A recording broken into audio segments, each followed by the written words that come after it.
O Senhor é o meu pastor, e nada, nada, nada me faltará. Deitar-me faz em verdes pastos e leva-me pra junto das águas tranquilas.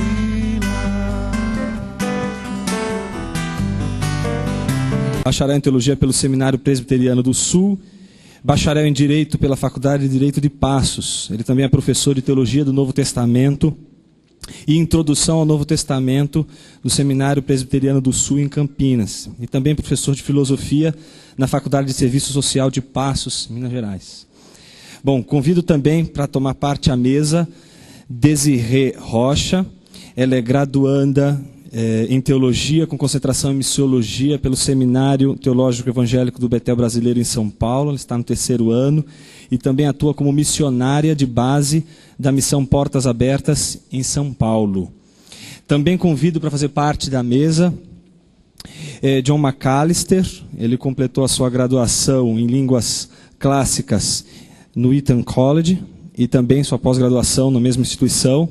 Ele é membro da Igreja Pentecostal de Nova Vida, a Catedral, no Rio de Janeiro, onde ele serve como arcediago do Presbitério Nacional. Também é professor, deão acadêmico da Escola de Missões da Aliança da Igreja Pentecostal de Nova Vida. E está aqui ao meu lado, e será o debatedor dessa sessão, Márcio Loureiro Redondo. Ele é doutor em História Antiga pela Escola de Arqueologia da Universidade de Liverpool, na Inglaterra. Também é especialista em Linguística Aplicada pelo Instituto de Letras da PUC Campinas. É bacharel em Teologia pela Faculdade Teológica Batista de São Paulo e licenciado em Letras pela Faculdade de Filosofia, Ciências e Letras de Ouro Fino. Bom, antes de nós passarmos a palavra para o primeiro comunicador, que será Moisés Coelho Castro, eu queria fazer só algumas observações necessárias.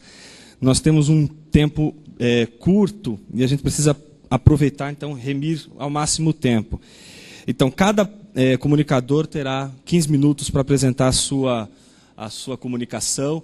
Pretendo ser bastante rigoroso. Vou mandar um bilhetinho. Quando estiver faltando 5 minutos, é sinal de que você precisa terminar a sua comunicação em breve. Porque teremos 5 minutos para o debatedor e também 5 minutos para a réplica. Espero que tenhamos uma sessão bastante produtiva e possamos abrir o nosso tempo para diálogos também para o público. Só uma observação.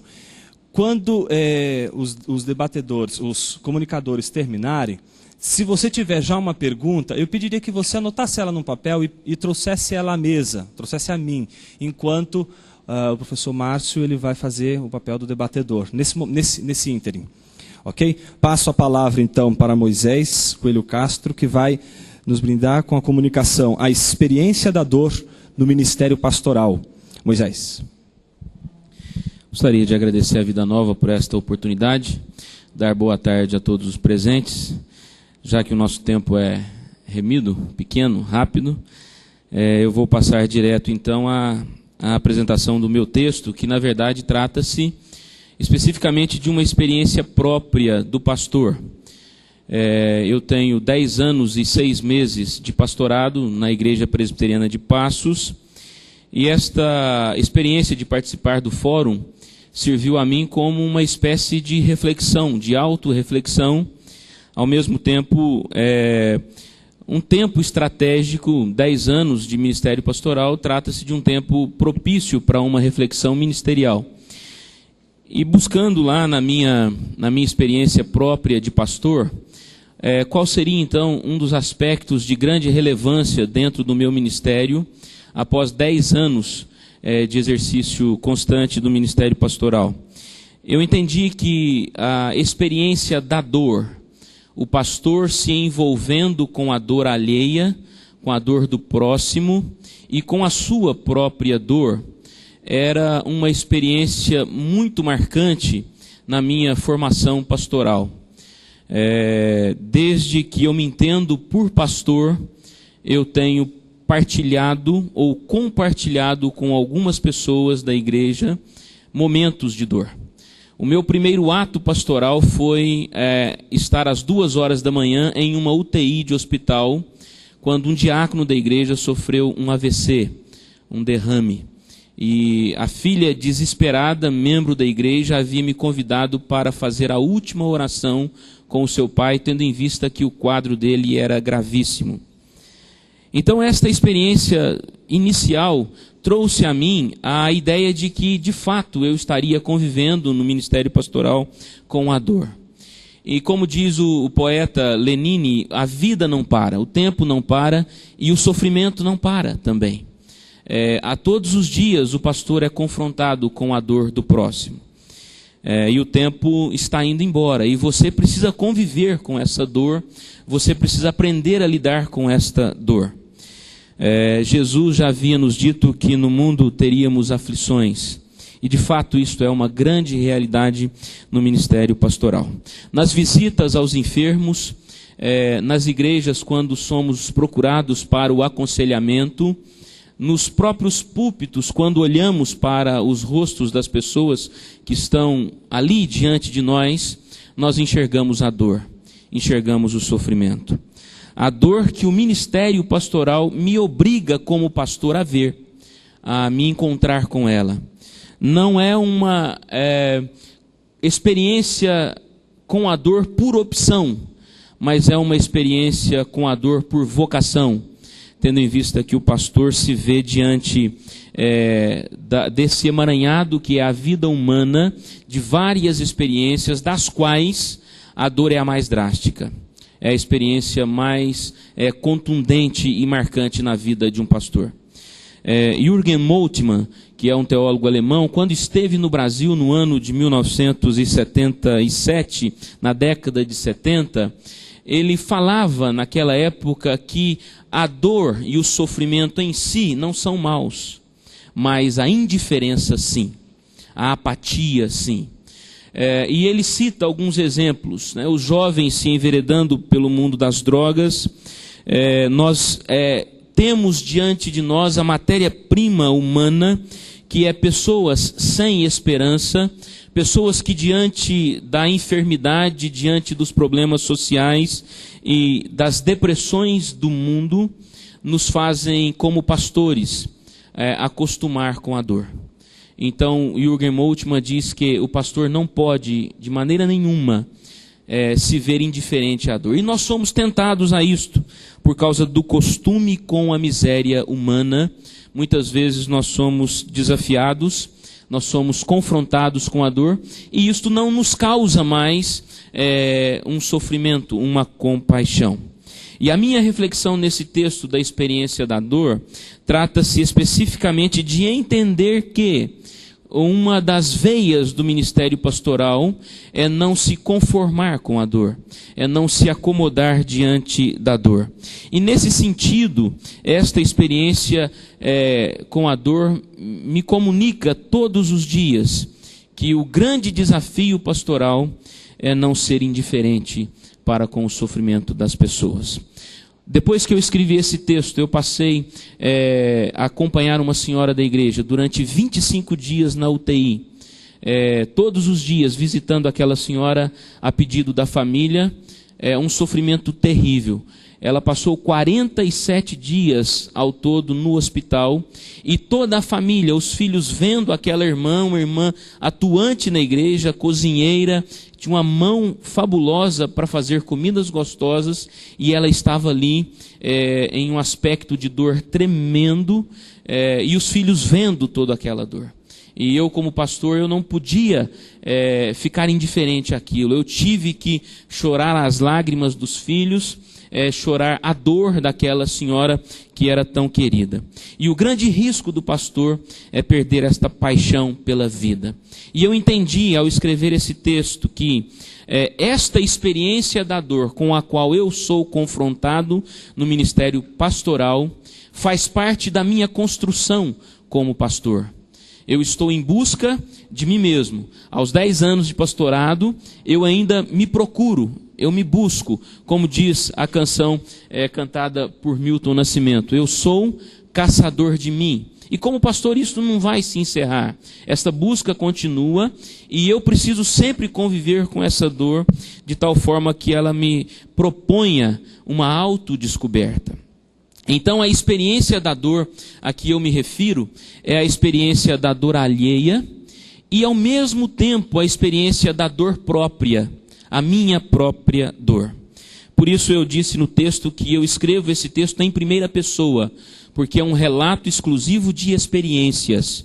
E como diz Joseph Campbell, que é um estudioso da mitologia, embora guardadas as devidas proporções ao seu pensamento, ele diz a seguinte expressão: dizem que o que todos procuramos é um sentido para a vida.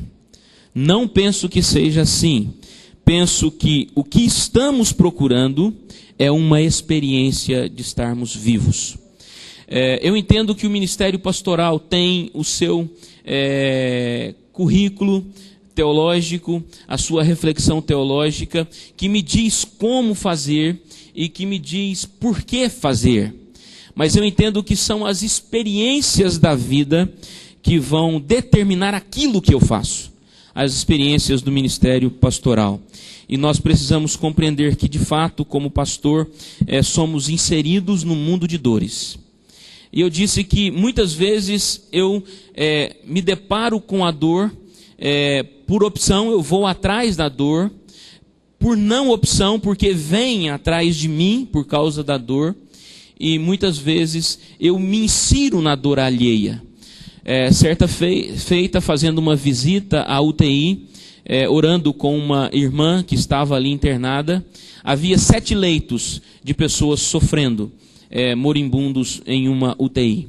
Eu fiz a oração com o primeiro leito, no fundo da UTI, e ao mesmo tempo que eu terminei a oração, leito por leito, os familiares desesperados: o senhor é pastor? Por favor, ore pela minha mãe, pelo meu pai, pelo meu filho, pelo meu irmão. Então eu tive que por 7 vezes sair, fazer higienização e voltar à UTI para orar com uma pessoa que eu sequer conhecia e compartilhar a dor do seu filho, da sua mãe, da sua esposa, do seu ente querido. Então nós somos, de certa forma, obrigados como pastores a conviver com esta dor. E a minha opinião é que, à medida que eu convivo com a dor, esta experiência faz parte do meu ministério, eu estou me formando como pastor.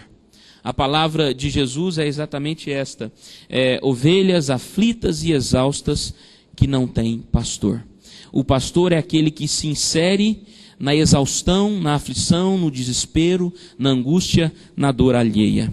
Como diz o reverendo Elben, no ano passado, compartilhando a minha dor com ele, a minha dor pessoal, ele disse para mim aqui, no Congresso da Vida Nova: dor dividida é dor diminuída.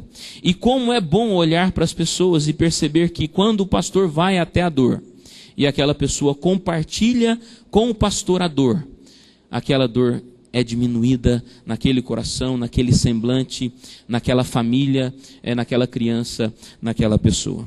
E eu acompanhei diversas pessoas em estágios terminais na minha igreja com um mal que é drástico, que é o câncer. Crianças, uma família só, a irmã mais velha, o pai, a mãe, a irmã mais nova e agora o filho da irmã mais velha com câncer. O pai morreu, a mãe morreu, a irmã mais velha morreu, a irmã mais nova morreu, que era missionária da minha igreja. E agora o filho da irmã mais velha que morreu de câncer está com câncer. Um homem, câncer de mama. Qual será o próximo desta família? Que dor nós devemos esperar? E nós somos inseridos neste mundo. E ao mesmo tempo que eu convivo com a dor alheia, eu tenho que conviver com a minha própria dor. Os meus entes queridos que vão embora, a aflição, a angústia diante das incertezas da vida. E coincidentemente eu passei por um processo de dor muito grande no ano passado, quando um domingo antes do nascimento do meu segundo filho, eu preguei na igreja no livro de Jó e disse que Jó 40 e 41, quando Deus apresenta 53 perguntas naqueles 2 capítulos. Diante das perguntas de Jó, Deus responde perguntando. E este foi o tema do meu sermão. Na mesma hora do culto, no domingo seguinte, a minha esposa estava tendo o meu segundo filho com síndrome de Down.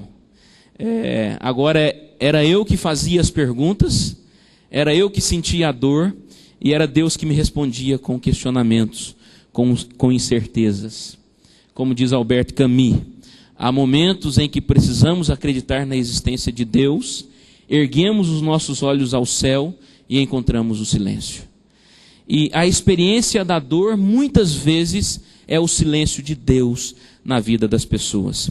E eu entendi que a única alternativa que eu tinha para oferecer à igreja e para mim mesmo a dor era a pregação da palavra. A pregação da palavra como alternativa à dor. E a partir daí eu entendi que as pessoas, quando me procuravam no púlpito, queriam ouvir uma mensagem de consolo, de conforto, muitas vezes no momento das suas dores. Eu termino meu texto com uma frase de um cantador chamado François Silvestre. Eu faço uma paráfrase deste verso. O verso original é: só é cantador quem traz no peito o cheiro e a cor da sua terra, a marca de sangue de seus mortos e a certeza da luta de seus vivos. Eu digo que somente pode ser pastor quem conhece o cheiro e a cor de sua terra, a marca do sangue dos seus mortos e a certeza das lutas e das dores de seus vivos. Portanto, para mim, a experiência da dor tem sido um ponto fundamental na minha formação como pastor. É isso que eu queria comunicar como experiência ministerial nestes 10 anos de ministério pastoral na Igreja Presbiteriana de Passos.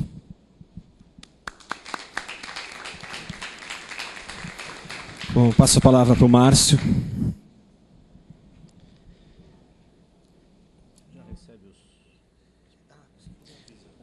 Aqueles que têm perguntas para o Moisés, por favor, escrevam e encaminhem aqui à mesa, tá ok? Para que a gente possa repassá-las ao comunicador que fez a apresentação há instantes. Moisés, gostei da sua fala, você fala, né, experiência da dor no seu ministério. Agora, tentando trazer isso para a vida nossa, eu faria uma pergunta.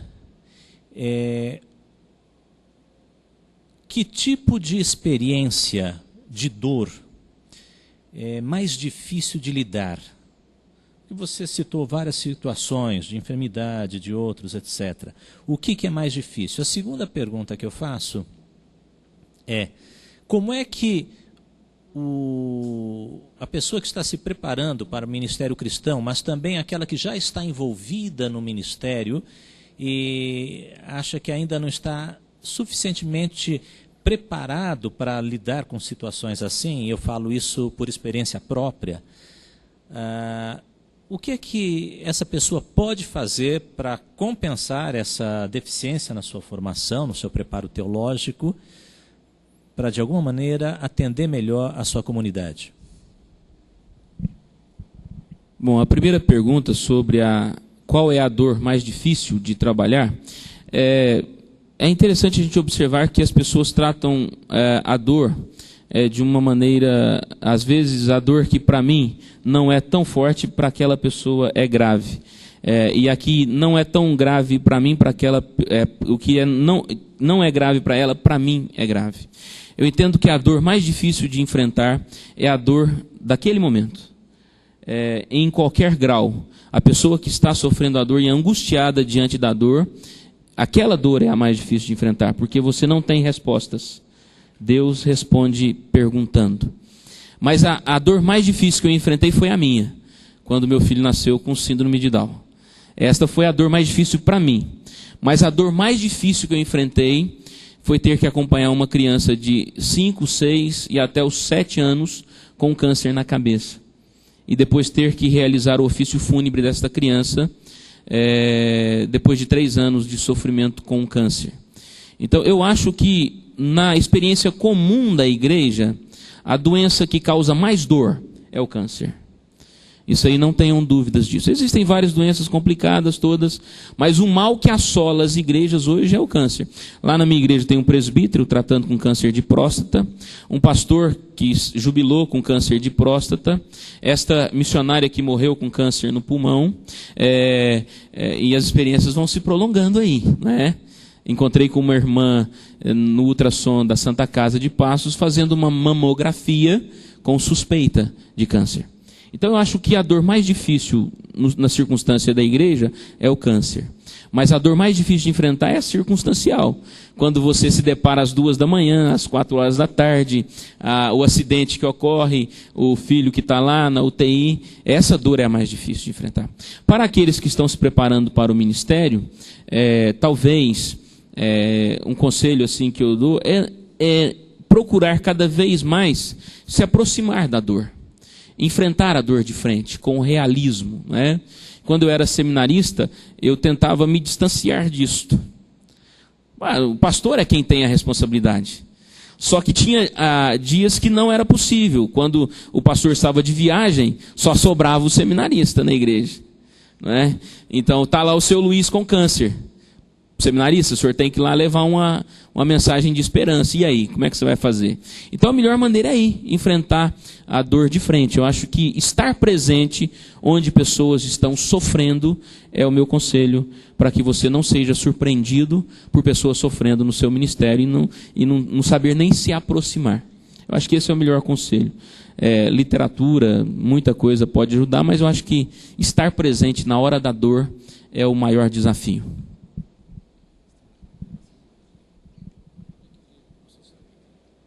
Bom, alguém tem alguma pergunta? Eu quero dizer que também os comunicadores que não estão falando e quiserem também fazer uma pergunta ou quiserem interferir, não há nenhum problema. Alguém tem alguma pergunta para fazer? Bom, então, você tem mais... Moisés, mais uma indagação. Eu gostei muito dessa sugestão sua de que a melhor maneira de se preparar é visitar situações, né? Visitar pessoas, entrar em contato com pessoas que estão sofrendo, tomar a iniciativa, não esperar que elas venham e aconteçam. Agora, certamente, a pessoa pode ir de boa vontade, né, com aquele desejo imenso de ajudar, mas pode não saber fazê-lo, falar coisas inapropriadas. Então, do tipo...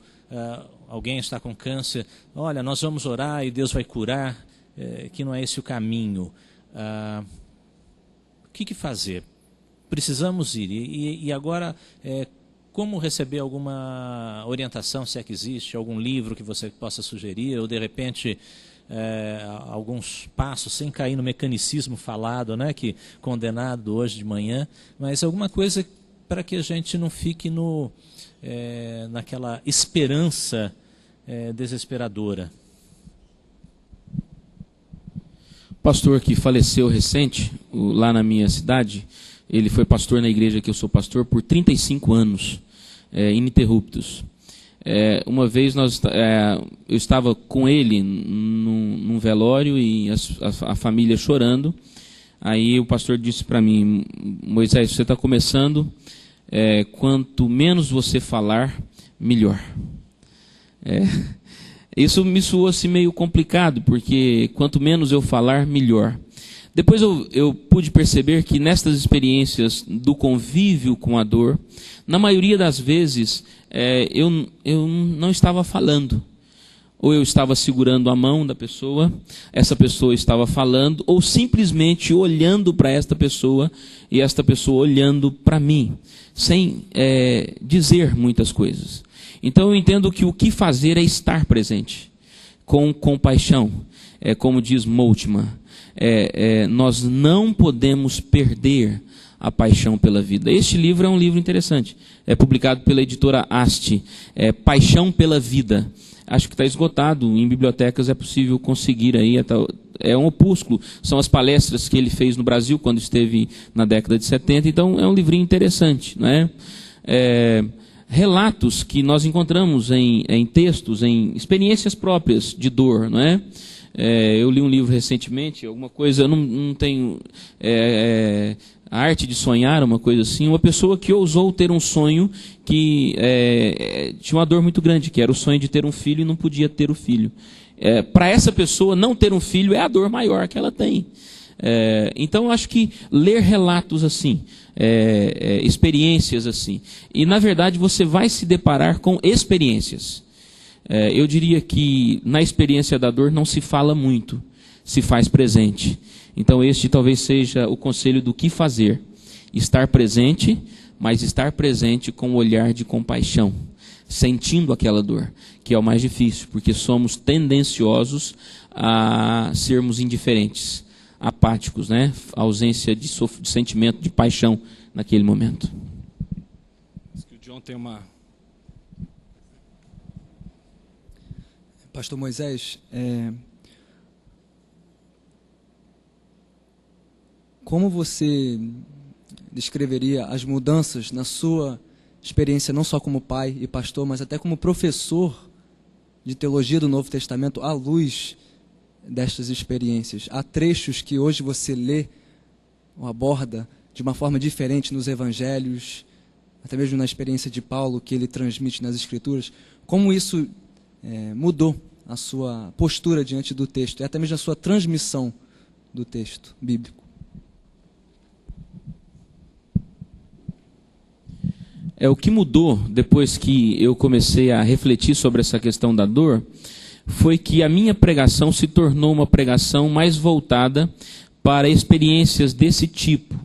É claro que eu não prego só sobre dor na minha igreja, não é? Isso não é uma realidade.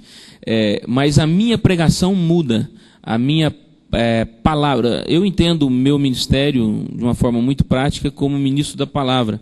A igreja presbiteriana ordena o pastor ao ministro da palavra. Então a minha função precípua na igreja é pregar a palavra. Esta palavra, a palavra de Deus não mudou, mas a minha percepção da palavra ficou mais evidente, esta questão do sofrimento humano. Recentemente existe um médico lá em Passos que ele é coordenador do trabalho com hanseníase na cidade. E esse médico se converteu. Ele passou a frequentar a igreja. É uma pessoa totalmente ascética, totalmente se dizia ateu.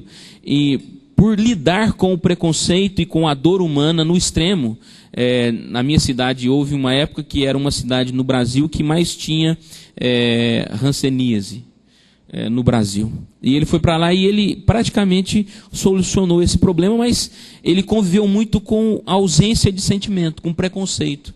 E ele desacreditou na existência de Deus. E ele voltou-se a Deus quando ele ouviu uma mensagem em que a mensagem da palavra de Deus era voltada para a compaixão e para o sofrimento humano. Então eu acho que os meus olhos passaram a enxergar mais os textos bíblicos com esta ênfase, não é?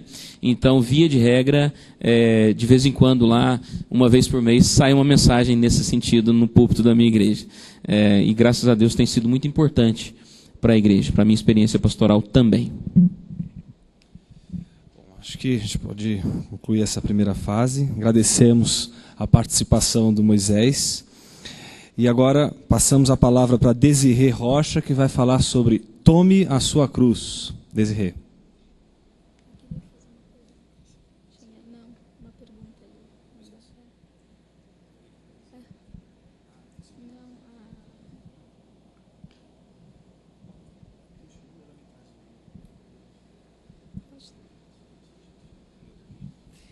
Só uma observação, aqueles que forem fazer as perguntas, eu pediria que na hora em que for passada a palavra para o professor Márcio fazer as arguições, que trouxessem um papelzinho aqui, para a gente saber que tem perguntas na plateia, tá bom? Obrigado.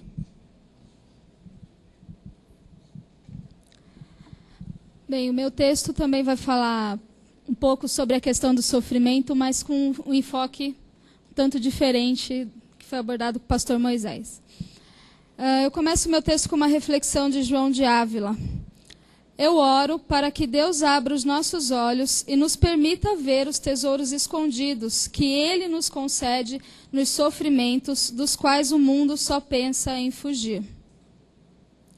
Falar sobre sofrimento diante do contexto atual da igreja, na qual a tão falada teologia da prosperidade aparentemente está dominando os púlpitos, pode parecer uma fala desconexa com a realidade, mas a reflexão que proponho tratará exatamente desse assunto, pois tenho convivido com esses extremos, uma vez que estou há 8 anos no ministério da Igreja Internacional da Graça de Deus, e há 3 anos trabalho na Missão Portas Abertas, uma ONG que existe para fortalecer os cristãos que vivem sob perseguição em mais de 40 países.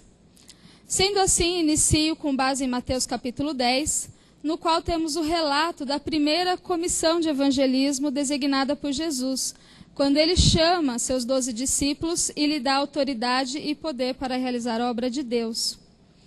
Curioso é observar que o Senhor Jesus não disse aos seus discípulos que todas as pessoas os receberiam alegremente por onde quer que passassem. Pelo contrário, eles estavam sendo enviados como ovelhas entre lobos. A Bíblia Evangelismo em Ação traz uma nota muito interessante sobre esse versículo. Abre aspas.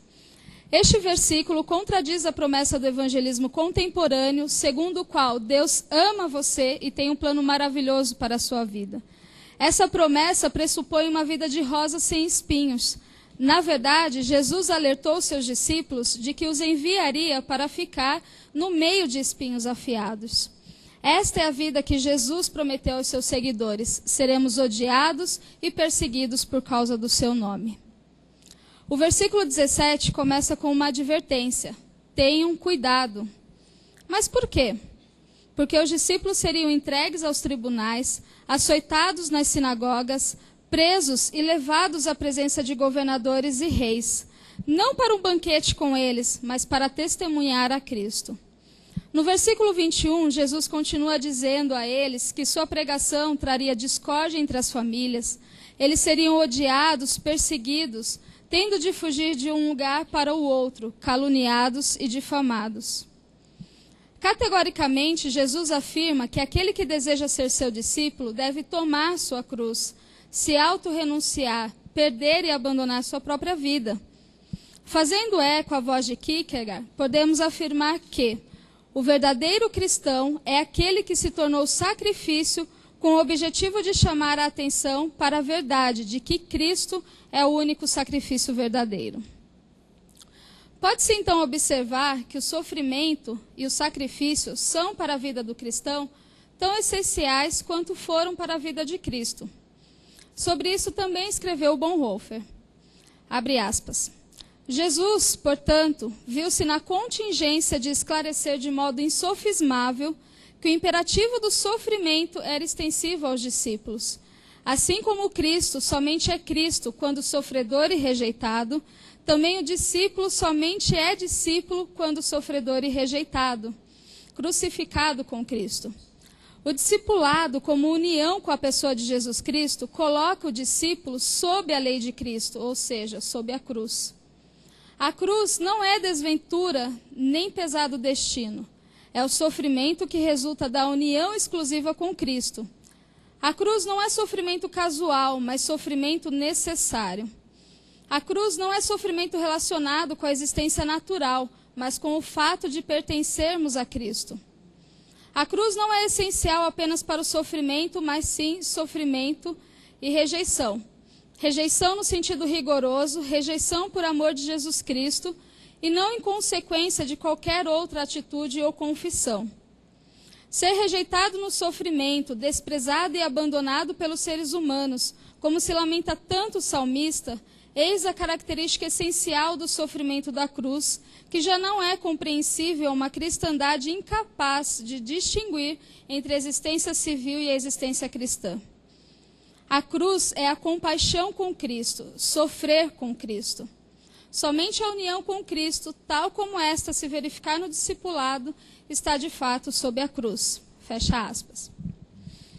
Jesus foi sempre honesto e direto com seus discípulos. Claramente ele falava o quão difícil seria para qualquer um que decidisse tomar sua cruz. Contudo, Jesus não os deixa sem esperança, mas diz: aquele que perseverar até o fim será salvo. Toda perseguição sofrida por aquele que segue a Jesus será recompensada por ele na glória. e também o será na terra. Jesus veio para nos trazer vida e vida com abundância. Um grande paradoxo parece haver entre o que Jesus disse aos seus discípulos em Mateus capítulo 10 e as demais promessas citadas anteriormente. Mas é preciso compreender que a vida abundante é aquela descrita por Paulo em Filipenses 4, dos versos 11 a 13, que diz: não estou dizendo isso porque seja necessitado, pois aprendi a adaptar-me a toda e qualquer circunstância. Sei o que é passar necessidade e sei o que é ter fartura. Aprendi o segredo de viver contente em toda e qualquer situação. Seja bem alimentado, seja com fome, tendo muito ou passando necessidade. Tudo posso naquele que me fortalece. Esse estilo de vida é que permite declarar em alta voz: por isso, por amor de Cristo, regozijo-me nas fraquezas, nos insultos, nas necessidades, nas perseguições, nas angústias. Pois quando sou fraco, é que sou forte, uma vez que é a graça de Deus que nos basta, fazendo com que seu poder seja aperfeiçoado em nossas fraquezas. Diante dessas considerações, não seria uma incoerência pensar que o sofrimento, a perseguição, as calúnias e tudo mais que implica em tomar nossa cruz fazem parte de um passado que remete-nos à igreja do primeiro século, ou no máximo à época da Reforma Protestante? Em pleno século XXI, com a multiplicação das igrejas protestantes na América, com o crescimento numérico de evangélicos e prédicas que exclamam: venha para Jesus e receba a sua bênção, existe lugar para uma visão menos egoísta e demoníaca do sofrimento? Numa época pós-modernista, repleta de relativismo, de um evangelho narcisista, de pregadores que prometem uma vida inteira de paz e prosperidade, como aplicamos aquelas palavras de Jesus direcionadas a seus discípulos? O que fazer com a seguinte afirmação de Paulo? De fato, todos os que desejam viver piedosamente em Cristo Jesus serão perseguidos. Quero compartilhar uma história com vocês para nos ajudar sobre essas questões. O pastor Benia é um indiano, baixinho, que apesar de ter menos de 50 anos, anda com dificuldade por causa de um problema nas pernas. Seu jeito simplório vai além da aparência. Tendo cursado apenas o primário, ele não conseguiria localizar a América do Sul em um mapa ou fazer uma simples soma de cabeça. O pastor Benia conhece apenas uma coisa profundamente: a Bíblia. Após ser expulso da região onde morava por extremistas religiosos, o pastor Benia passou a pregar nas praças e mercados. E assim seguia seu ministério no estado de Orissa, sudeste indiano. Depois de alguns anos, ele conheceu um importante parceiro, Sahu. Os dois se juntaram à equipe evangélica indiana e começaram a evangelizar e plantar igrejas na região. E foi em meio à perseguição e outras dificuldades que o pastor Benia continuou seu ministério no decorrer desses anos. Ele enfrentou diversas ameaças de extremistas e também de animais selvagens. Passou inúmeras noites em febre por causa da malária. Faz 2 anos que ele perdeu o filho mais novo. O menino faleceu com 10 anos porque contraiu febre tifoide. A quantidade de sofrimentos é proporcional à de conquistas. Ao todo, o ministério que ele e Sahu começaram já plantou cerca de 800 igrejas no sudeste indiano. Ao que parece, a história hoje tem se repetido em conformidade com o que aconteceu com a igreja dos primeiros séculos da era cristã. E essa verdade podemos comprovar através do seguinte relato. Abre aspas. Durante o período que se seguiu à era apostólica e que durou mais de 200 anos, a igreja esteve sob a espada da perseguição. No decorrer dos séculos II e III e parte do século IV, o império mais poderoso da terra exerceu todo o seu poder e influência para destruir aquilo a que chamavam superstição cristã. Durante 7 gerações, um nobre exército de centenas de milhares de mártires conquistou a coroa sob os rigores da espada, das feras na arena e nas ardentes fogueiras. Contudo, em meio à incessante perseguição, os seguidores de Cristo aumentaram em número até alcançar uma parte considerável do Império Romano. Fecha aspas. Citei apenas um fato sobre a perseguição aos cristãos na Índia. Poderia ter citado muitos outros que acontecem no mesmo país, sem contar os que ocorrem diariamente na China, Coreia do Norte, Irã, Indonésia e dezenas de outros países. Felizmente ou infelizmente, casos de semelhante perseguição ocorrem no Brasil muito esporadicamente e pouco tomamos ciência deles. Tendo então a consciência de que a perseguição existe e é inevitável, a reflexão descrita até o momento propõe, em primeiro lugar, a discussão sobre o quanto temos exercido o que foi firmado no Pacto de Lausanne, seção 13, que fala sobre liberdade e perseguição. Diz o seguinte: é dever de toda a nação, dever que foi estabelecido por Deus, assegurar condições de paz, de justiça e de liberdade em que a igreja possa obedecer a Deus, servir a Cristo Senhor e pregar o Evangelho sem quaisquer interferências. Portanto, oramos pelos líderes das nações e com eles instamos para que garantam a liberdade de pensamento e de consciência e a liberdade de praticar e propagar a religião de acordo com a vontade de Deus e com o que vem expresso na Declaração Universal dos Direitos Humanos. Também expressamos nossa profunda preocupação com todos os que têm sido injustamente encarcerados, especialmente com os nossos irmãos que estão sofrendo por causa do seu testemunho do Senhor Jesus. Prometemos orar e trabalhar pela libertação deles. Ao mesmo tempo, recusamos-nos a ser intimidados por sua situação. Sem dúvidas, analisar cada trecho dessa declaração geraria outra reflexão muito mais extensa do que essa, mas consideremos algo. Essa declaração propõe atitudes por parte da Igreja Livre para fazer o que for necessário a favor daqueles que nada podem fazer. Ela propõe que sejamos aqueles discípulos a descerem no cesto pelo muro aquele que tem sido perseguido e ameaçado de morte, a exemplo do que aconteceu com o apóstolo Paulo. Mas será que temos, ao menos, conhecido sobre a perseguição que o corpo de Cristo ainda vive? Vejamos também o que foi escrito no livro aos Hebreus. Lembre-se dos primeiros dias, depois que vocês foram iluminados, quando suportaram muita luta e muito sofrimento. Algumas vezes vocês foram expostos a insultos e tribulações. Em outras ocasiões, fizeram-se solidários com os que assim foram tratados. Vocês se compadeceram dos que estavam na prisão e aceitaram alegremente o confisco dos seus próprios bens, pois sabiam que possuíam bens superiores e permanentes. Por isso, não abram mão da confiança que vocês têm, ela será ricamente recompensada.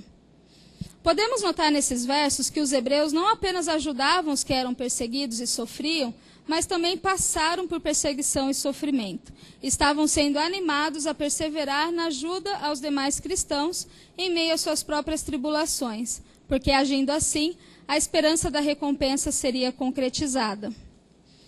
Iniciando a segunda proposta dessa reflexão, questiono sobre o quanto que nossas prédicas têm expressado o Evangelho de maneira integral e assim levado nossa comunidade à maturidade cristã. Pregamos sobre a tentação de Jesus no deserto, mas não levamos nosso público a uma reflexão como a de Charles de Foucault, que diz: o homem precisa entrar no deserto para receber a graça de Deus. É lá que afastamos tudo aquilo que não é Deus. A alma necessita penetrar neste silêncio. É na solitude, neste encontro solitário com Deus, que Deus revela-se a si mesmo em nossa alma e que podemos nos entregar inteiramente a Ele. Ricardo Barbosa escreveu: às vezes fico imaginando se Deus permitisse a Satanás tirar todas as motivações e estímulos externos da nossa devoção. Tudo aquilo que hoje representa os motivos da nossa lealdade, integridade e louvor, se sobraria alguma coisa dentro de nós que, apesar de tudo, ainda nos levaria a amar a Deus e a adorá-lo simplesmente porque Ele é Deus. O quanto temos falado sobre o preço do discipulado, do sofrimento gerado por carregar a nossa cruz, do que realmente significa despojarmos-nos do nosso eu, daquilo que possuímos e desejamos para que a vida de Cristo reine em nossa vida. Quais têm sido os resultados e as motivações de nossas prédicas? Será que temos levado nossas ovelhas aos pastos verdejantes e às águas tranquilas, sem querer que elas passem pelo fogo que refina o ouro e tira as escórias? Em que medida a teologia da prosperidade não tem impedido os cristãos de vislumbrarem as virtudes do martírio ou do simplesmente carregar a cruz? Talvez seja o momento da igreja brasileira mudar o foco daquilo que é passageiro, temporário e transitório para o que é eterno. Pois, como bem observou o apóstolo Paulo, se é somente para esta vida que temos esperança em Cristo, somos de todos os homens os mais dignos de compaixão. Termino esta reflexão com mais uma citação de Bonhoeffer, abre aspas. O sofrimento é, pois, a característica dos seguidores de Cristo. O discípulo não está acima de seu mestre. O discipulado é pássio passiva, é sofrimento obrigatório. Por isso, Lutero incluiu o sofrimento no rol dos sinais da verdadeira igreja. O anteprojeto da Confessio Augustana definiu a igreja como comunidade dos que são perseguidos e martirizados por causa do evangelho. Quem não quiser tomar sobre si a cruz, quem não quiser expor sua vida ao sofrimento e à rejeição por parte dos seres humanos, perde a comunhão com Cristo e não é seu discípulo. Quem, porém, perder sua vida no discipulado, no carregar da cruz, tornará a encontrá-la no próprio discipulado, na comunhão da cruz com Cristo. Que possamos, então, nos identificar com Cristo sofredor, como propôs Bonhoeffer, tomando nossa cruz e pagando o preço do discipulado.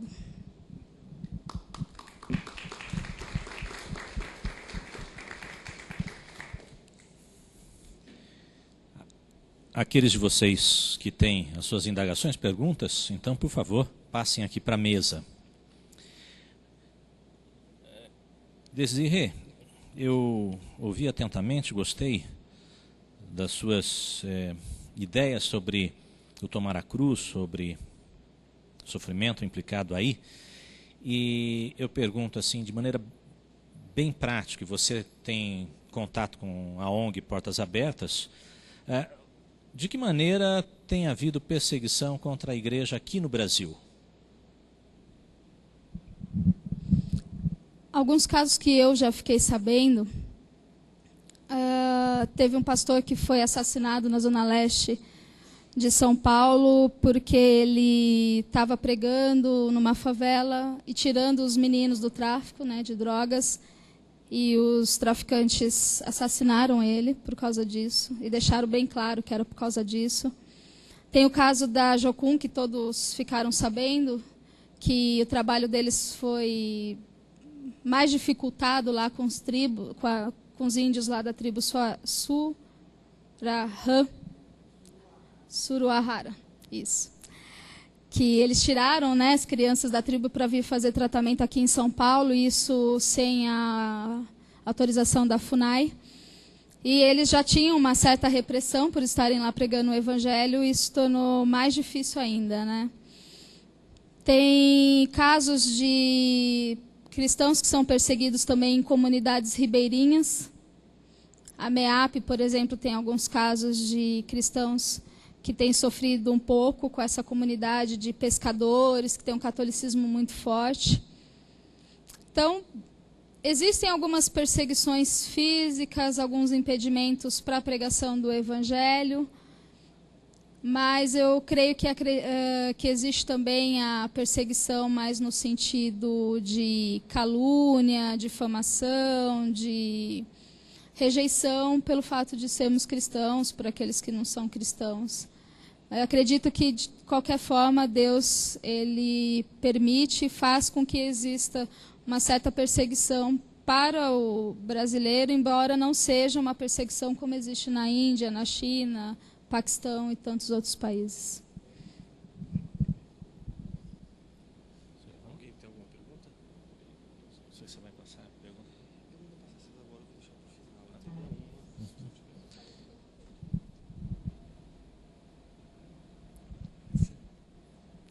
Fazer outra pergunta, então. Desirê, até que ponto você entende que a igreja no Brasil tem abusado da sua liberdade de culto e tem deixado de enxergar essas oportunidades onde ela pode e deve se compadecer e se identificar com os elementos perseguidos, os fracos, os marginalizados, os destituídos. É um momento grave, mas será que é uma oportunidade também para reavaliar, né, o nosso conceito de igreja e ministério? Eu acho que você já começou a responder isso no seu trabalho. Com certeza deveria ser, né? Eu acho que a igreja, com todo esse reflexo de tudo que foi falado aqui já, né, sobre pós-modernismo ou ultramodernismo, seja que for o nome, qual for o nome, tem também muito pregado o evangelho da subjetividade, da individualidade, de meu, e eu que preciso, eu que quero, e tem que ser feito para mim. E pouco realmente tem considerado a Igreja de Cristo como o corpo de Cristo existente no mundo inteiro. Isso é uma realidade que a gente encontra em muitas igrejas brasileiras, infelizmente.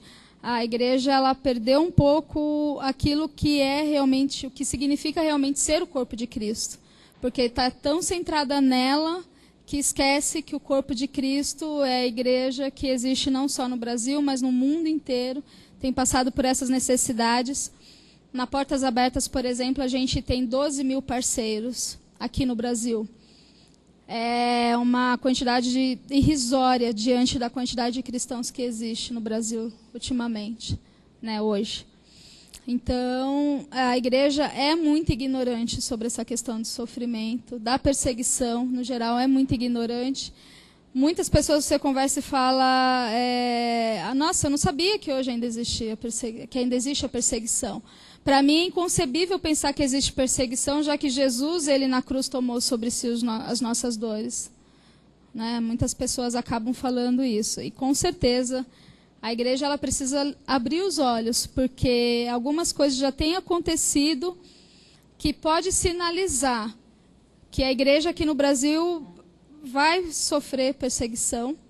E se isso não acontecer, ela com certeza vai pender mais para o lado da prostituição, de se prostituir com relação a outros ídolos ou não cumprir a palavra de Deus como deve ser cumprida, para não ser perseguida.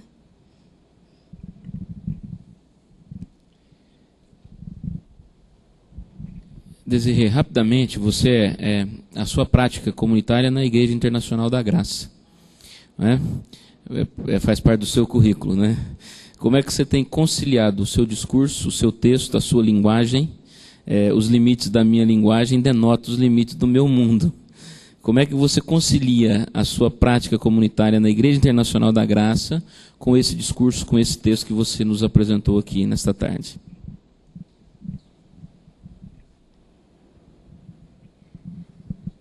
Acho que com a graça de Deus só. Não tem muito mais o que falar. Eu acredito que quando Deus ele nos abre os olhos para uma realidade, a gente tem a obrigação de passar essa realidade. E então, o máximo que eu posso, que eu tenho a liberdade, que eu consigo, eu passo essa realidade para as pessoas, mesmo dentro do contexto da Igreja da Graça, sem ferir, né, as doutrinas, mas mostrando para a pessoa que realmente o Evangelho diz. Eu acho que essa é a nossa obrigação. Mostrar para a pessoa que o Evangelho diz, isso independente da igreja que a gente pertence.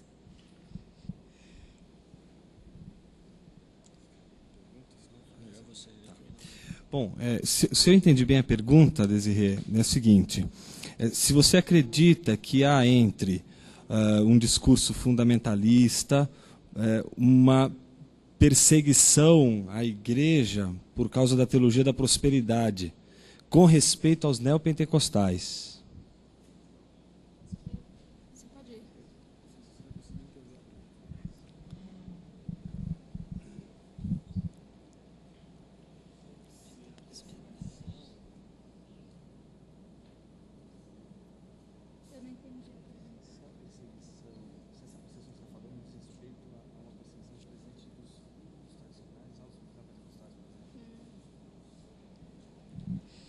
Não existe perseguição por causa do neopentecostalismo ou por causa da teologia da prosperidade.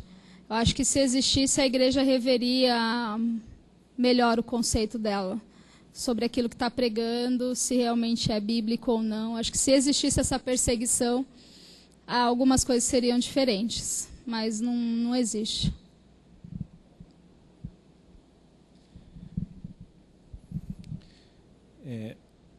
Um dos participantes fez 3 perguntas.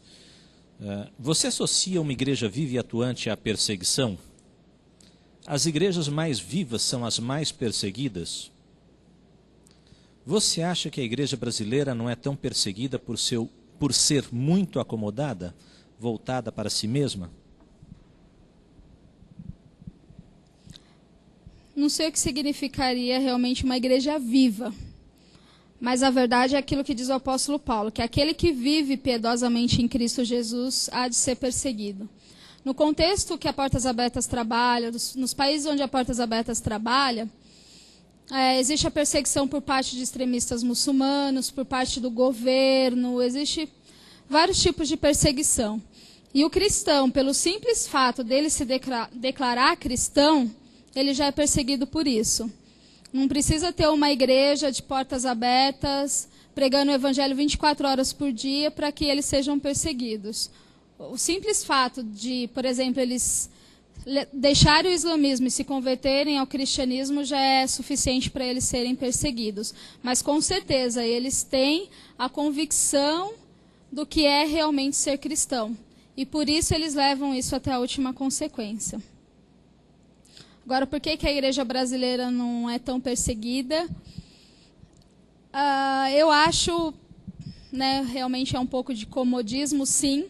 Como eu falei, a questão do pastor que foi assassinado lá na Zona Leste de São Paulo. Se a igreja realmente, efetivamente, ela entra numa favela para tirar as pessoas, os jovens das drogas, para acabar com o crime organizado e essas situações, com certeza os traficantes não deixariam o acesso dos cristãos assim tão fácil nas favelas. Esse é um exemplo. Mas a gente também tem a favor a nossa lei. A lei brasileira não impede a igreja de funcionar como existe em praticamente todos os países onde a Portas Abertas atua. Mas também é um pouco de comodismo, sim. Mas há propósito de Deus para todas as coisas.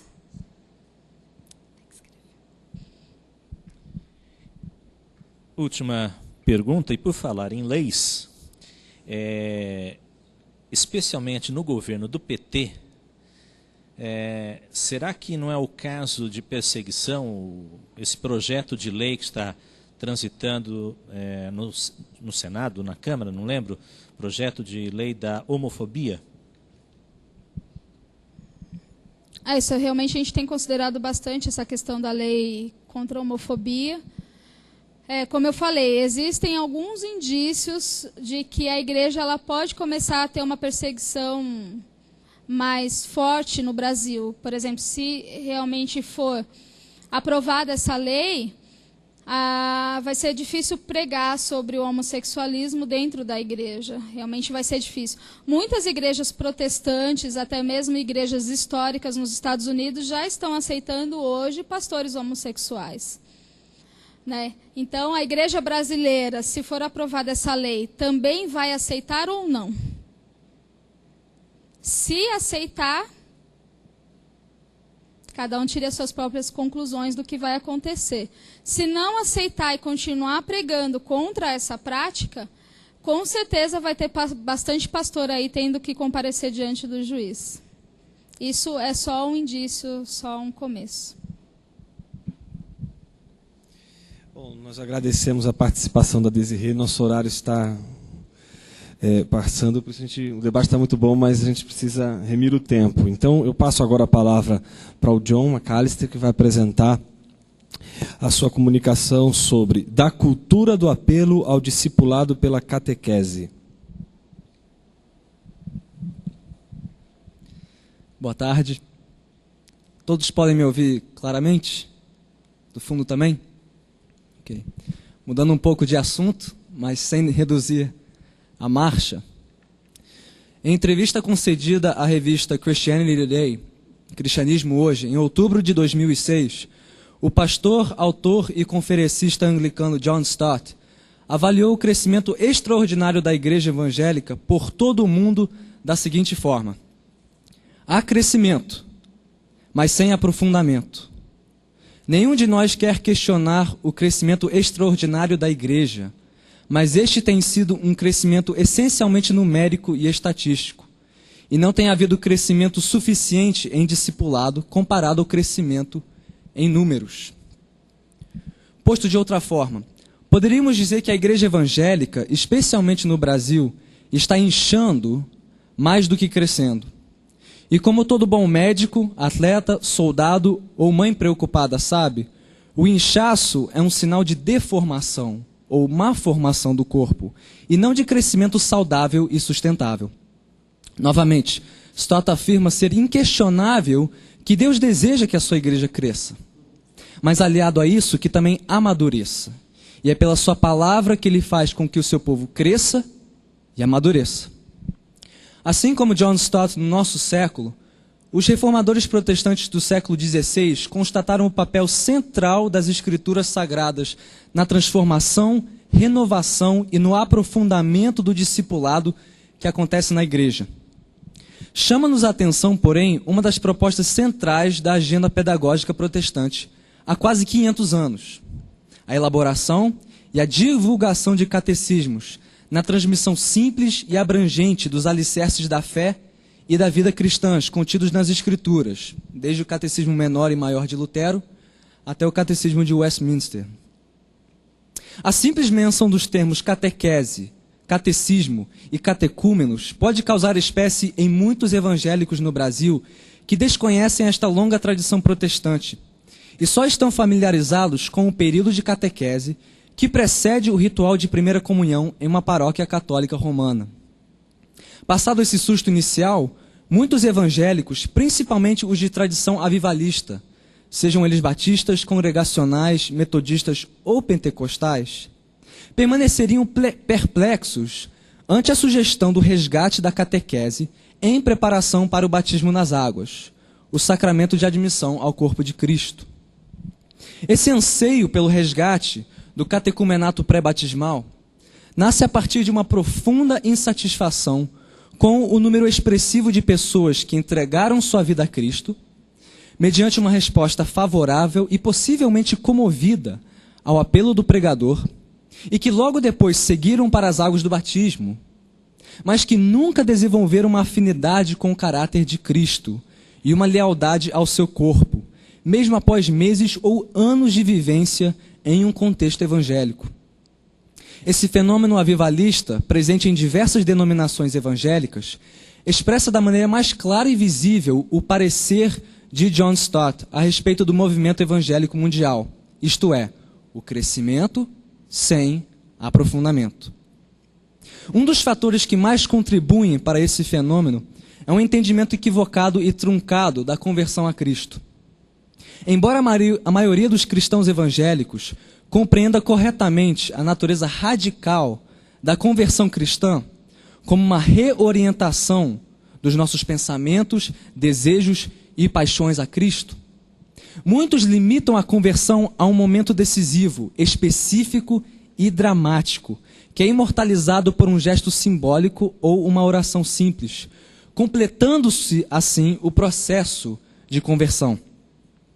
Porém, como disse o educador cristão John Westerhoff, anglicano, conversões começam em um determinado momento, mas nunca estão completas. Descrever a conversão é referir-se não somente a um momento inicial, não importa quão revolucionário, mas a toda a vida do crente em comunhão com o corpo. O dom da fé é algo que sempre estamos aprendendo. Por esta razão, continua Westerhoff, evangelismo e catequese, conversão e acolhimento andam juntos. A iniciação cristã, isto é, a incorporação de pessoas à vida e à missão cristãs, requerem tanto evangelismo quanto catequese. Um é necessário para o outro. Quando eles se afastam, a igreja falha no seu ministério educacional. Hoje é imprescindível afirmar o paradoxo necessário entre a catequese e o evangelismo no ministério educacional da igreja, e reinterpretar a natureza e os meios do acolhimento e da conversão dentro de uma comunidade de fé. Na medida em que formos bem-sucedidos, conclui Westerhoff, a igreja cristã será fiel à sua missão educacional. Há 1 ano e meio, nós da Catedral, da Igreja Pentecostal de Nova Vida, no Rio de Janeiro, elaboramos um catecismo, um discipulado pré-batismal, dividido em 13 lições de 4 meses de duração. Obrigatório para todos os candidatos a batismo nas águas, visando a sanar essa deficiência contemporânea na formação e no amadurecimento espiritual dos membros recém-admitidos à comunhão da igreja. Partimos do pressuposto de que a maneira como uma pessoa é admitida à comunhão dos santos determina em grande parte o modo como ela permanecerá e amadurecerá ou não na fé cristã nos anos vindouros. A partir daí, formulamos um plano de curso em torno dos aspectos fundamentais da jornada de fé para preparar os candidatos ao batismo não só para um rito de passagem, mas para toda a peregrinação cristã. Esse discipulado pré-batismal baseia-se nos 4 elementos comuns aos catecismos históricos protestantes: o credo apostólico, os 10 mandamentos, a oração do Pai Nosso e os sacramentos, que expressam, respectivamente, as 4 leis que definem a identidade cristã: a lei da fé, a lei da obediência, a lei da oração e a lei da celebração. Mediante uma investigação do credo apostólico, cláusula por cláusula, os catecúmenos aprendem quem é o Deus em cujo nome eles serão batizados. Um Deus cuja comunhão de amor não se limitou ao Pai, Filho e Espírito Santo, mas transbordou para as suas criaturas, feitas à sua imagem e semelhança, no ato da criação, e nos eventos singulares da encarnação, crucificação e ressurreição, bem como o do derramamento do Espírito Consolador. Nossa comunhão com esse Deus faz-se real na comunhão dos santos, a Santa Igreja de Cristo, onde recebemos pela fé a remissão dos pecados, a promessa da ressurreição do corpo e os primeiros frutos da vida eterna. Já os 10 mandamentos elaboram de forma prática e concreta os 2 princípios reguladores da vida cristã: o amor a Deus e o amor ao próximo. Enquanto a oração do Pai Nosso nos ensina de forma equilibrada a buscar em primeiro lugar o reino de Deus e a esperar do Senhor todas as nossas demais necessidades, como o pão, o perdão e o livramento diários. Finalmente, numa investigação elementar dos sacramentos, instruímos os catecúmenos a respeito da formalização e renovação da nossa aliança com Deus, mediante os ritos do batismo nas águas e da Santa Ceia. Juntos, os 4 pilares da catequese histórica norteiam a doutrina, a vida e o culto da igreja. A catequese histórica respeita o equilíbrio entre esses elementos distintos da identidade cristã, demonstrando a sua integração e dependência mútua. Ora, o que cremos a respeito de Deus e do seu envolvimento com a sua criação define, em grande parte, como vivemos e celebramos a fé cristã. Mas, e nós temos ouvido isso aqui nos trabalhos, a nossa vivência e o nosso louvor não só expressam a nossa fé, como também a alimentam e norteiam a forma dos rituais e das celebrações da igreja, até mesmo na proclamação da igreja. O período estipulado para essa catequese integral pré-batismal, de mais ou menos 4 meses, deve observar um ciclo pedagógico composto das etapas da separação, educação e reintegração, como também descreveu Westerhoff. Assim como na alfabetização escolar, na autoescola, no aconselhamento pré-matrimonial e no treinamento básico militar, a catequese eclesiástica separa os seus catecúmenos a fim de educá-los para serem reintegrados ao convívio sacro e secular, sob a rúbrica de novas lealdade e vocação cristãs. Quando as fases da separação e da educação são bem executadas e respeitadas, uma escola forma alunos mais capacitados para a leitura e a reflexão crítica. Uma autoescola forma condutores mais conscientes e respeitosos às normas do trânsito. Uma congregação prepara noivos que estarão mais bem capacitados para honrar seus votos conjugais. E uma academia militar formará cadetes mais bem treinados para defender a sua pátria de modo hábil e honrado. Porém, se as fases da separação e da educação não forem respeitadas, a reintegração de alunos, condutores, cônjuges e cadetes aos seus respectivos âmbitos de ação e serviço não será tão bem sucedida. O mesmo vale para a catequese eclesiástica. Quanto mais se investe nas etapas da separação e da educação dos catecúmenos, mais bem sucedida será a sua reintegração na igreja e na sociedade, sob a rúbrica do Evangelho. Agora, nem por um momento podemos imaginar que a catequese por si mesma produzirá a conversão dos catecúmenos, ou que o ciclo de separação e de educação se encerrará ao final do período formal de instrução, com a celebração do batismo. Tampouco podemos menosprezar a dimensão catequética da vida cotidiana da igreja, aquele discipulado formal e informal que acontece no santuário, nos corredores, no estacionamento da igreja, onde os catecúmenos aprendem os valores, as virtudes, os costumes, os símbolos e os padrões de conduta defendidos e demonstrados pela liderança e pela membresia. Resta saber como essa proposta se encaixa nos moldes dos ensinamentos das próprias Escrituras Sagradas. Herdeiros e defensores da tradição avivalista notarão que João Batista nos Evangelhos e os apóstolos e os diáconos no livro de Atos não hesitaram em batizar aqueles que respondiam piedosamente e refletidamente ao seu anúncio. Muito embora ouvintes menos piedosos como Simão Mago também tenham passado pelas águas. Todavia, cada caso deve ser examinado separadamente e cautelosamente. Por um lado, João Batista nunca levou a sua mensagem de arrependimento à luz da chegada do reino de Deus além do povo de Israel. Seu batismo ficou restrito aos judeus que haviam sido previamente catequizados através das escrituras disponíveis na época e que já nutriam uma expectativa pelo reino e pelo Messias, prometidos pelo Deus de Israel. Logo, seu padrão de proclamação e ação não pode ser facilmente traduzido numa postura adequada à igreja deste lado do dia de Pentecostes. Já os apóstolos, estes sim, encarregados de levarem o evangelho de Cristo às nações, testemunharam a conversão e batizaram pessoas de diversos panos de fundo, desde judeus catequizados na Torá e samaritanos familiarizados com as histórias de Israel, até prosélitos participantes do culto de Jerusalém, como o eunuco etíope, e gentios com pouca ou nenhuma instrução prévia nos caminhos do Senhor.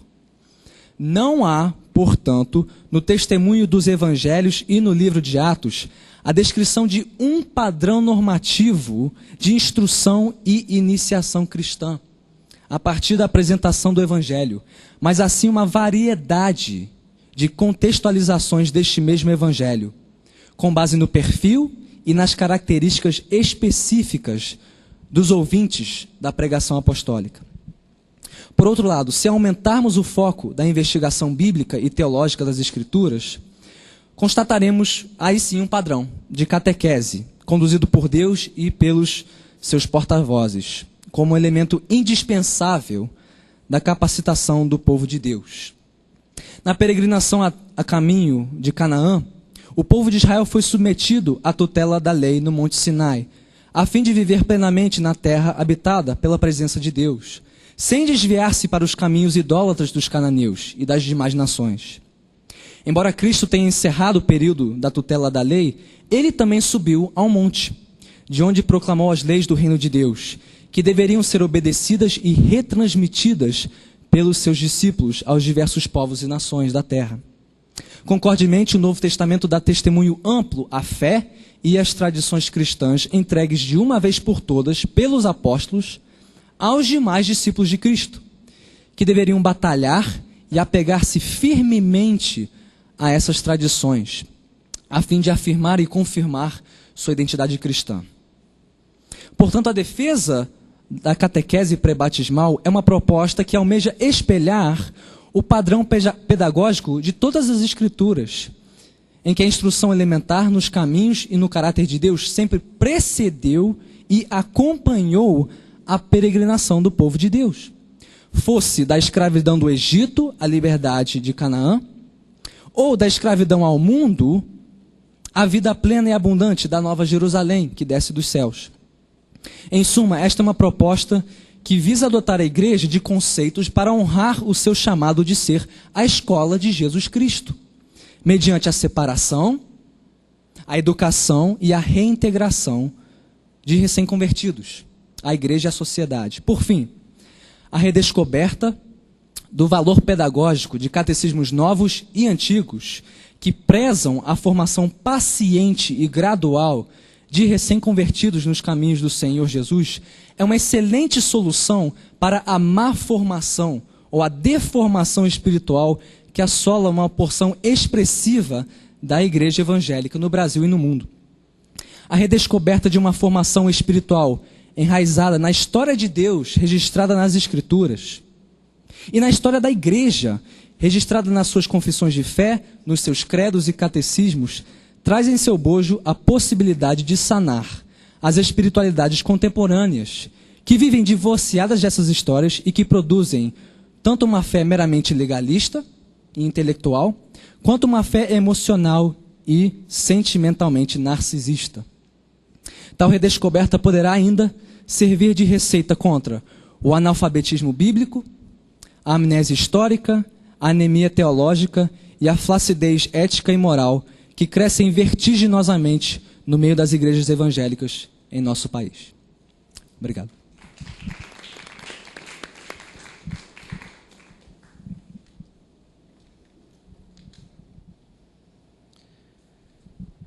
Essa questão de preparo dos novos cristãos para ingresso na igreja é preocupação, acredito, de todos os pastores que têm consciência do seu trabalho.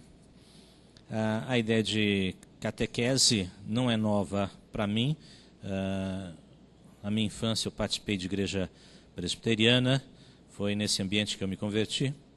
E para me tornar membro ali da igreja eu tive de participar da aula de catecúmenos. Então eu já fui um catecúmeno, né? Considerem isso um xingamento, um elogio.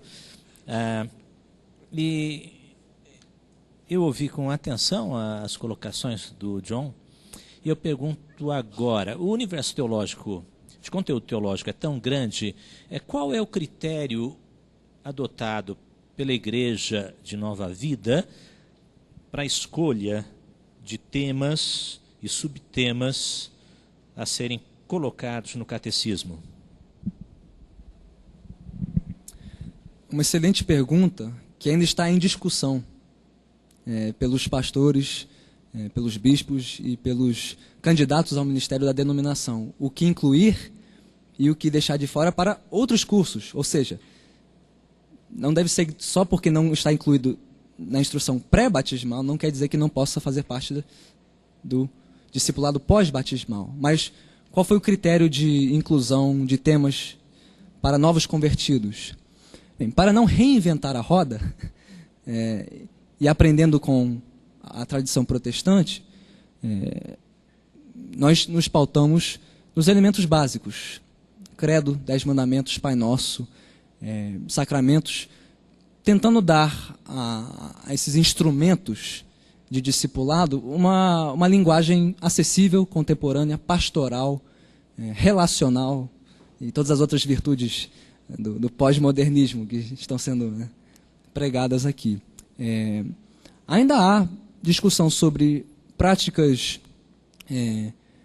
e lições muito caras à tradição avivalista que não tem expressão imediata ou direta no credo, né? Convicção de salvação, o próprio dízimo, que discutivelmente, e eu não falo isso jocosamente, mas como uma observação, o dízimo é o sacramento pentecostal, é um meio de graça, é uma forma de se aproximar de Deus e de firmar compromisso com Deus, que o batismo e a ceia proclamam. Essas questões estão sendo integradas dentro desses 4 pilares. Então, por exemplo, nos 10 mandamentos, a abertura na questão do sábado para uma discussão sobre como honrar a Deus com o nosso trabalho. E o fruto do nosso trabalho, renda. Então, não só com descanso, não só deixando de trabalhar e honrando a Deus com isso, mas com todo o nosso trabalho. Então, é uma discussão que continua, não está encerrada.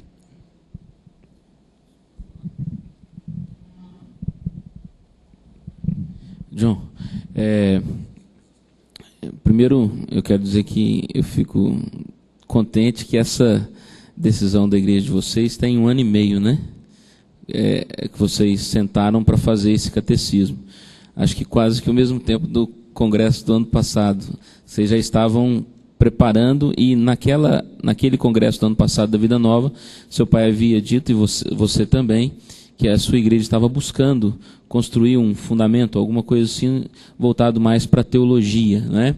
E essa decisão de vocês remete a esse esforço de vocês. Então, acho que isso é muito importante. Então, na tradição pentecostal, isso é bacana, não é? Nós que estamos sempre acostumados a criticar os pentecostais, agora nós temos aqui diante de nós um esforço de buscar alguma coisa que seja sólida no sentido de, não que vocês não tinham nada sólido, mas que agora vocês têm ou querem oferecer isso. Qual é o principal, eu diria assim, onde será o maior conflito de vocês na implantação disto? Você tem noção assim de o que vocês enfrentarão de maior dificuldade para que isso vingue, para que isso pegue na igreja pentecostal de vocês, que é uma igreja cujos limites estão voltados mais para a igreja de vocês, Rio de Janeiro. Lá na minha região ninguém sabe qual é a sua igreja, nem quem é o fundador, que é da sua família tal, e essas coisas assim.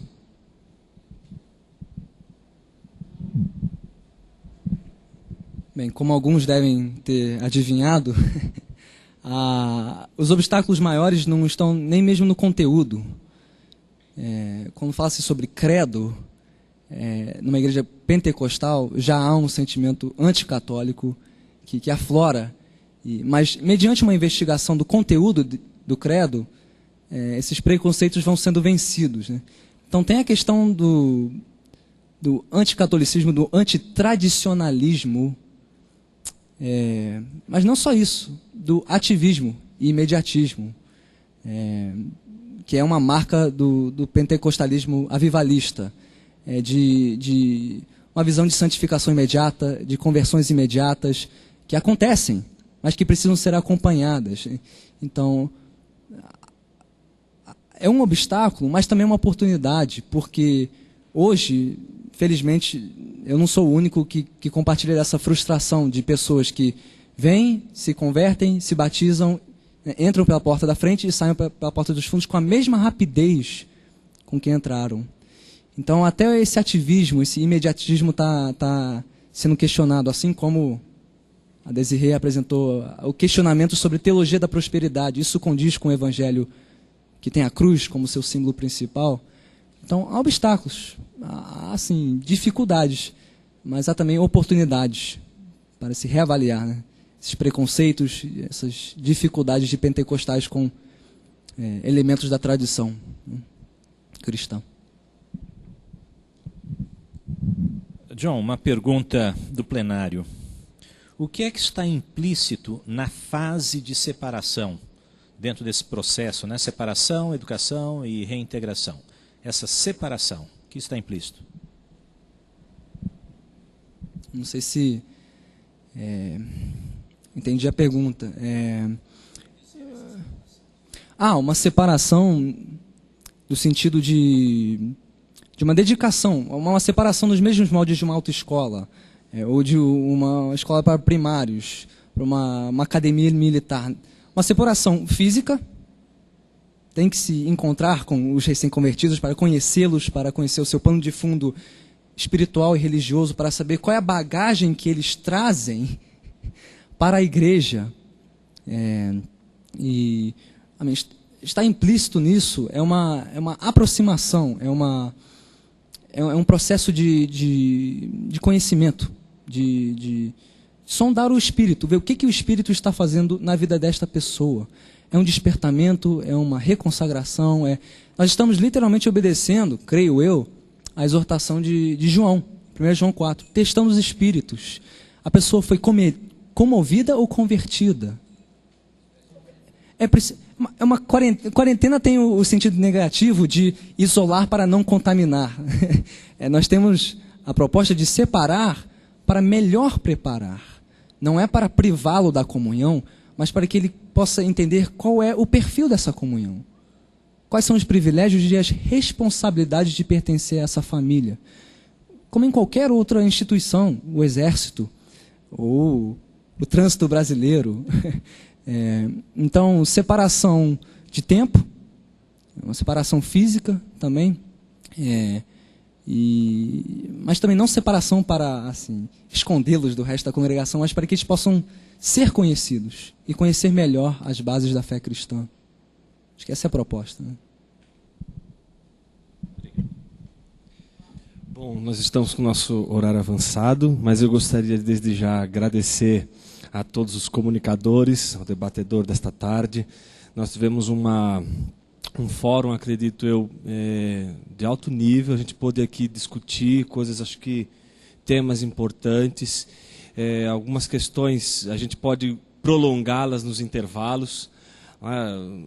Eu estava pensando aqui, enquanto vocês falavam, né, na comunicação do Moisés e da Desirê, os dois falaram sobre sofrimento. Eu fiquei me perguntando assim, qual seria a diferença desse sofrimento que diz respeito à finitude do ser humano, das limitações, da condição finita do homem, e desse sofrimento decorrente da perseguição, do seguir a Jesus? Que diferença? Há uma diferença, o que caracterizaria essa diferença? Pensei muito também na palestra do John agora, sobre como tornar relevante essa catequese pré-batismal, que você aborda aqui no texto, diante desses problemas enunciados, por exemplo, hoje de manhã, na parte da manhã, os desafios da pós-modernidade, ou da modernidade tardia e etc.